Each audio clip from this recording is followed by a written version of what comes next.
Nag-aalay ngayon ang mga may-ari ng resort at guest house sa isla ng Bantayan sa Cebu dahil sa paglipanan ng mga scammer sa social media na nambibiktima ng mga turistang nais magbakasyon sa isla. Yan ang ulat ni Jessie Atienza ng PTV Cebu. Ito ang bayan ng Santa Fe sa isla ng Bantayan na matatagpuan sa norteng bahagi ng lalawigan ng Cebu. Patok ito sa mga turista, lokal man o banyaga.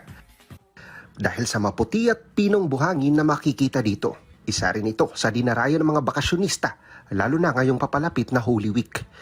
Ngunit ngayon pa lang, nangangamba na ang mga may-ari ng mga resort at guest houses dahil sa patuloy na paglipanan ng mga online scammer na nambibiktima sa kanilang mga customer. Ayon sa presidente ng One Island Tourism Association, samahan ng mga resort owners sa isla, Setyembre pa lang noong nakaraang taon, nakakatanggap na sila ng mga reklamo mula sa mga turista at ang biglaang paglabas ng mga kapareho nilang account sa social media.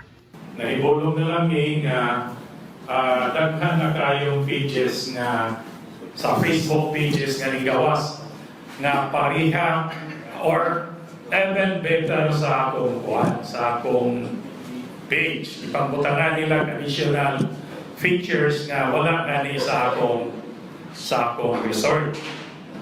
At dahil dumami rin ang likes ng mga pekeng social media accounts, inakala ng mga customer na lehitimo ang nasabing accounts ng mga resort. Kaya naman doon na din naipasok ang mga transaksyon at bayad ng lahat ng mga nabibiktima. So what happened? Ilang intays ang mga guest na to nga doon ay, like for example, may jet ski. Kaya kung jet ski ako, alam yun ang personal. Pero ang gibutang dito sa paghintay sa atong mga guest, unlimited use of jet ski. Now, imagine na lang sa ubang resort, magpaabang ang jet ski of 5,000 pesos. O niya nga po bro, 5,000 pesos po.